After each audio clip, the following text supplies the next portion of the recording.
Здравствуйте. Добрый день. Николай Дмитриевич, повлияла ли победа талибов в Афганистане на деятельность террористических организаций в мире? Безусловно.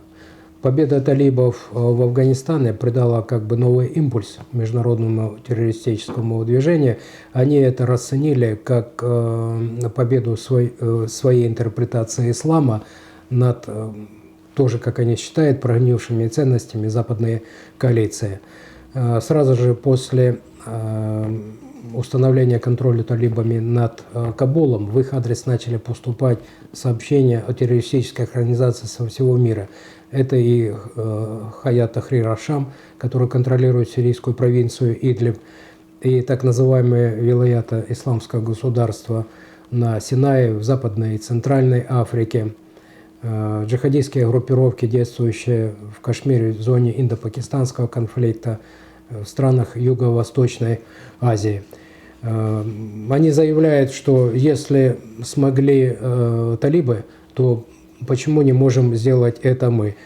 Руководство Аль-Каиды поздравило вообще всю мусульманскую умму с победой талибов, заявив, что это единственно правильный путь джихад для достижения политических целей. Победа талибов стала огромным пропагандистским стимулом для террористических группировок вообще по всему миру. И это происходит, к сожалению, на фоне активизации действий террористических сетей по всему миру и возрождению глобального террора. Я хотел бы это продемонстрировать на примере одной из крупнейших исламистских организаций Индонезии, Джамаа Исламия. Она заявила, что, по примеру талибов, ее основной целью является создание исламского государства Даула Исламия Нусантара, в состав которого войдут 6 государств – Индонезия, Малайзия, Сингапур, Бруней, Таиланд и Южные Филиппины. И подобного рода заявления террористических организаций из различных регионов мира, где функции государства ослаблены или утеряны, сейчас звучит немало. К сожалению, все это происходит на фоне общемировой тенденции радикализации исламистских течений. Руководство талибов неоднократно заявляло, что оно не позволит использовать территорию Афганистана в качестве базы для действий против соседей различным террористическим организациям. Но сможет ли оно это сделать? Вызывает, конечно, это сомнение. И вот почему отношения между талибами и Аль-Каидой, впрочем, как и с другими террористическими организациями, они давние и устоявшиеся. Руководство талибов сейчас заявляет, что оно не позволит использовать территорию Афганистана в качестве базы для нападения на своих соседей другим международным террористическим организациям. Сможет ли оно? Неизвестно. Хотелось бы, конечно, в это верить. Но отношения талибов с Аль-Каидой никогда не нарушались. Лидер движения талибов Мулла Омар всегда поддерживал отношения с Усамой бен Ладеном и никогда его не обвинял в том, что в 2001 году именно из-за Усамы бен Ладена режим талибов пал. В свою очередь, Аль-Каида высоко ценит отношения с движением талибов как по идеологическим, так и по чисто тактическим соображениям.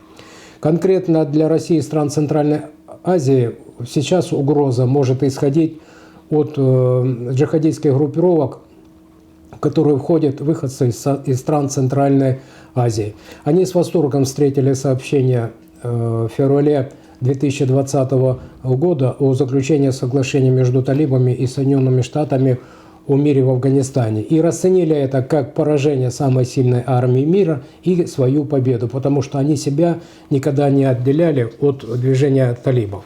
Конечная цель этих группировок выходцев в Центральной Азии, точно так же, как и талибов, создание исламского государства только уже на территории Центральной Азии. И глобальный джихад против врагов ислама, под которыми, кстати, они подразумевают и Соединенные Штаты, и Израиль, и их союзников.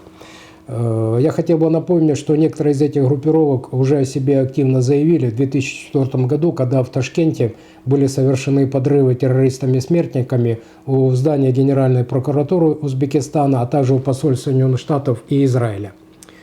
Эти группировки вынашивают, кстати, планы по расширению своего влияния не только в Центральной Азии, но и в Европе, в частности на Балканах и скандинавских странах.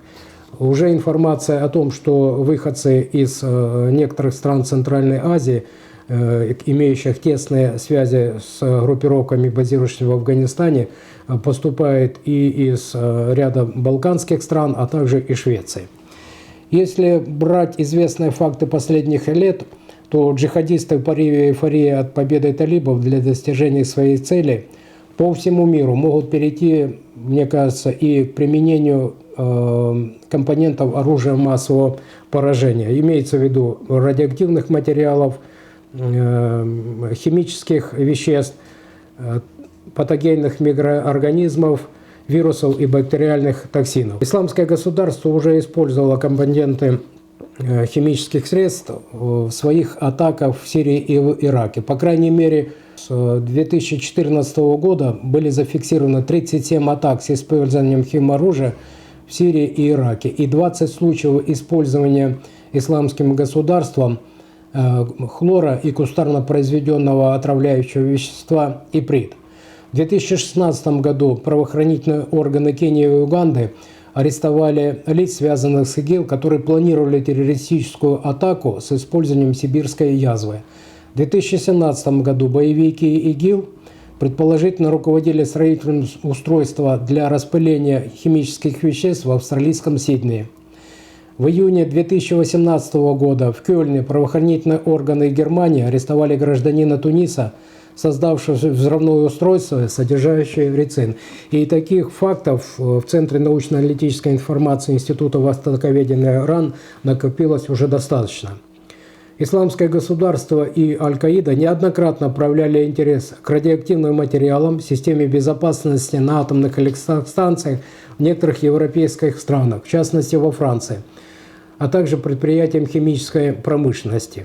Самая амбициозная программа по разработке оружия массового поражения у Аль-Каиды, и ее представители это вообще и не скрывают.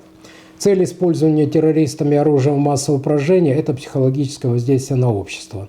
Это может быть и демонстрациями силы, а также освещение в средствах массовой информации, чтобы стимулировать вербовку в свои ряды новых членов, сбор финансовых средств и пропаганды идеологии террористов. Для создания оружия массового поражения нужны специалисты, ресурсы, финансы, оборудование. Вот, судя по тем фактам, которые нам известны, к работе над оружием массового поражения привлекаются безработные ученые, студенты-химики, особенно старших курсов университетов, микробиологи, а также студенты, обучающиеся на технических факультетах. Причем я хотел бы отметить, не только разделяющие исламские идеи, но и желающие просто банально заработать. В частности, нам известны случаи вербовки студентов в ряде вузов стран Юго-Восточной Азии, кстати, в Индонезии, Шри-Ланке и Малайзии. Точно установлено участие, например, в рядах исламского государства 4 граждан Шри-Ланки. Все они выпускники технических факультетов местных университетов. Из допросов захваченных сторонников исламского государства в Сирии и Ираке, по крайней мере, 109 человек имели какое-то отношение к науке, образованию в сфере математики, физики, химии.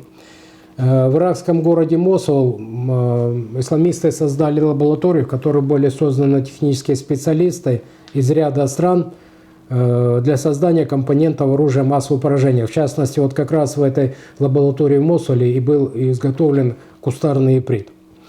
В одиночку оружие массового поражения сделать сложно, точно так же, как обеспечить его безопасное хранение и применение для тех людей, которые его применяют. Существует кооперация как между экстремистскими структурами, так и между ними и транснациональными организованными преступными группировками, которые специализируются на обороте как раз и нелегальной торговли компонентами, необходимыми для создания оружия массового поражения. Некоторые факты такого сотрудничества, которые удалось пресечь правоохранительным органам различных стран мира, известны. Например, были попытки продаж радиоактивных материалов организованными преступными группами из Молдавии и Грузии на Ближний Восток.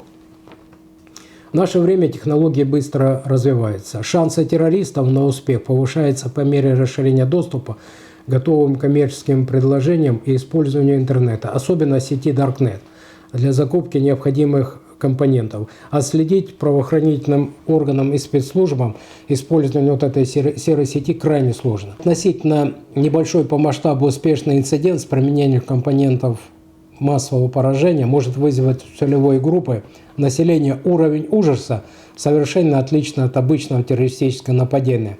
Вот это как раз и служит одним из мотивов для террористов продолжать усилия по разработке эффективного оружия массового поражения. Завершая ответ на ваш вопрос, я хочу сказать, что современный террорист многолик, динамичен, развиваться он будет стремительно, будет видоизменяться и, к сожалению, в нынешних условиях глобализироваться. И сегодня крайне важно объединение всех сил и ресурсов для предупреждения противостояния террористическим угрозам. Ни одна спецслужба мира, даже такие сильные, какими обладают Соединенные Штаты, не в состоянии в одиночку бороться с этим проявлением. Мы считаем, что как раз вот борьба вообще с международным терроризмом и с терроризмом, который готов пойти на применение оружия массового поражения, может стать одной из точек соприкосновения Российской Федерации и Соединенных Штатов. Спасибо.